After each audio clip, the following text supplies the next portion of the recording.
राजधानी पटना को उत्तर बिहार से बेहतर कनेक्टिविटी देने के लिए एक नए पुल का आगाज होने जा रहा है, या कहिए इस ऐतिहासिक जेपी सेतु के समानांतर एक नए 6 लेन गंगा ब्रिज का सपना अब साकार होने जा रहा है। सब कुछ अगर ठीक रहा तो अगले 2-3 महीने में आपको इस पर हलचल दिखने लगेगा काम शुरू होने का।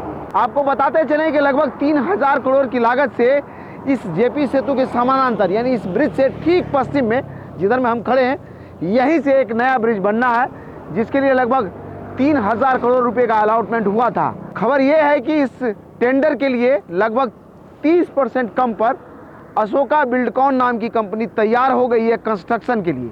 यानी केंद्र सरकार को इस प्रोजेक्ट को बनाने के लिए लगभग 1000 करोड़ लागत की बचत होगी और अब लगभग 2100 करोड़ की लागत से इसी ब्रिज के समानांतर एक नए 6 लेन गंगा ब्रिज का निर्माण होगा।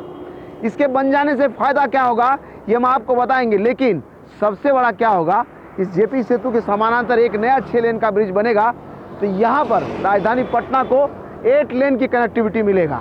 आप जान ही रहे हैं कि पहले से अपना गांधी सेतु बना हुआ है और गांधी सेतु के समानांतर एक नया ब्रिज बन रहा है जिसको न्यू गांधी सेतु कह रहे हैं। 4 लेन का गांधी सेतु और 4 लेन का न्यू गांधी सेतु, दोनों मिला के 8 लेन वहाँ पर, और फिर पटना के इस पश्चिमी छोर पर 2 लेन का ये अपना ऐतिहासिक जेपी सेतु और इसी के समानांतर एक और नया 6 लेन का गंगा ब्रिज बनेगा। इसके बाद यहाँ भी 8 लेन की कनेक्टिविटी मिलेगी। फायदा क्या होगा, सीधा खासकर गोपालगंज, सिवान, छपरा, इन सब एरिया में जाने वाले लोगों को सबसे ज़्यादा फायदा इधर से होगा, क्योंकि पटना के पश्चिमी छोर से यह कनेक्टिविटी मिलेगा और सीधा छपरा, गोपालगंज, सिवान यहाँ से जुड़ जाएगा। ऐसे तो पूरे नॉर्थ बिहार को इससे फ़ायदा मिलेगा।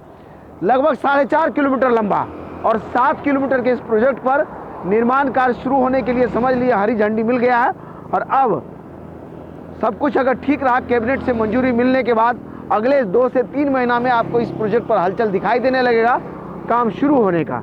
आपको बताते चलें कि पहले से 4.5 किलोमीटर लंबा इस जेपी सेतु के नीचे से रेलगाड़ी तो ऊपर से गाड़ियां दौड़ती है और पहला ऐसा यह ब्रिज है जिस पर 2 इन एक्सेस है, यानी एक तरफ से 2 रेलगाड़ी जा भी सकती है और एक तरफ दूसरे तरफ से 2 रेलगाड़ी आ भी सकती है, यानी दोनों तरफ से 2 इन एक्सेस है इस ब्रिज पर। ऊपर इस पर 2 लेन का रोड है जिस पर से एक तरफ से गाड़ी जाती है तो एक तरफ से गाड़ी आती है।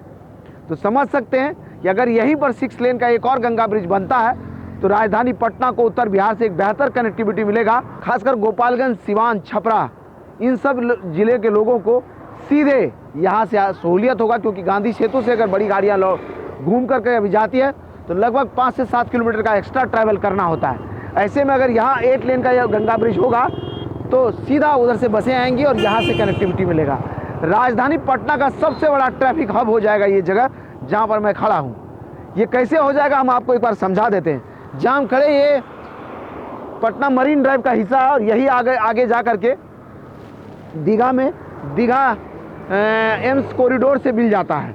वहीं अगर आगे से जाएंगे तो ये रोड अटल पथ से जुड़ जाता है और जब यह रोड बनेगा तो सीधा समझ लीजिए नॉर्थ बिहार से इस जगह पर एम्स दीघा कॉरिडोर को कनेक्टिविटी मिलेगा, अटल पथ को कनेक्टिविटी मिलेगा और मरीन ड्राइव को भी कनेक्टिविटी मिलेगा।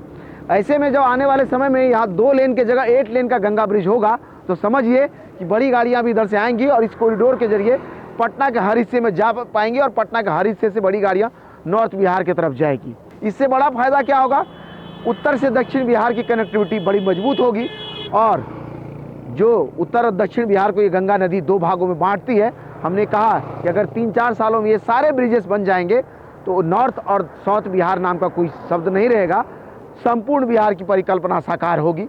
इसको लेकर के हम कई बार इस पर चर्चाएं की हैं। राजधानी पटना अपने आप में एक बेहतर जगह और आने वाले समय में इसको और बेहतर बनाने की कोशिश की जा रही है, क्योंकि कोई भी राजधानी उस स्टेट का परिचायक होता है।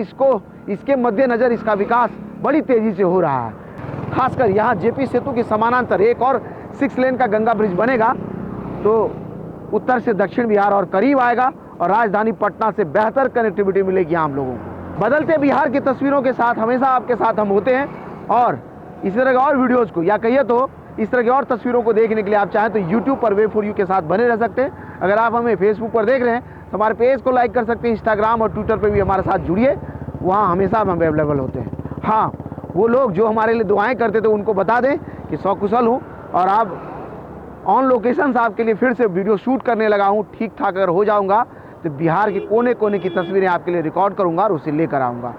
धन्यवाद।